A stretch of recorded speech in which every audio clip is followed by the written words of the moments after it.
Welcome back to another episode of Friday Night Thrones. Today's episode has spoilers for Season 1, Episode 3, Lord Snow, up to page 209 in Game of Thrones.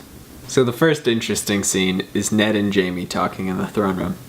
Jaime gives Ned all the graphic details of the death of his brother and father, and he also tells him what it was like to kill the Mad King. In the book, these two don't talk, because Ned has hated Jaime ever since he killed the Mad King. Ned wanted Jaime to be forced to take the black because he broke his oath as a member of the King's Guard, and Robert ignores this request. Now, everyone knows Ned is the most honorable guy around, so it makes sense that he wants an oathbreaker to be punished for his crimes. But I think there's more to his hatred of Jaime than just that. I think he hates Jaime partially because he robbed him of his revenge. Ned wanted to be the one to kill Aerys for his crimes against House Stark. Maybe in a very honorable way, in a public execution with all Aerys' crimes against humanity listed off one by one. But Ned still wanted his revenge. I don't think he'd ever admit this because Ned is an honorable dude and revenge is not an honorable ambition. Speaking of dishonorable ambitions, Cersei and Joffrey talk about the direwolf attack. Joffrey starts out by saying what a little bitch he was. He admits it. But Cersei immediately redirects his thinking from, wow, I fucked up. I should do some serious contemplating on what kind of person I am, to her own patented, everyone's an asshole except for me. Now, I'm not defending Joffrey here. He's a spineless, sadistic psychopath. But you gotta admit, with Cersei directing his life, there's really no way he could have become a better person. That's why I love this scene, because it really demonstrates how much Joffrey is just a product of Cersei's own fucked up values. Meanwhile, on the wall, Jon's beating the shit out of everyone. After beating the shit out of everyone, he's jumped in the armory, but fortunately for him, Tyrion bails him out. Tyrion also educates Jon on how all these guys made it to the wall. In the books, Donal Noye is the one who talks some sense into Jon. Donal Noye is an armorer with only one arm. He used to be an armorer for Stannis Baratheon, and he even forged Robert Baratheon's warhammer.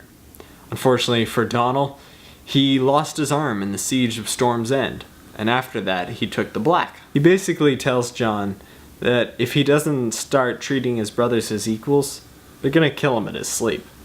He also tells Jon he's being a bully, and this kind of catches Jon off guard because he sees himself as the victim. In the show, Tyrion takes all these lines, which is great for Tyrion and Jon's rapport, but Donal Noye is a fairly important character down the line, so I don't know what the show intends to do with him.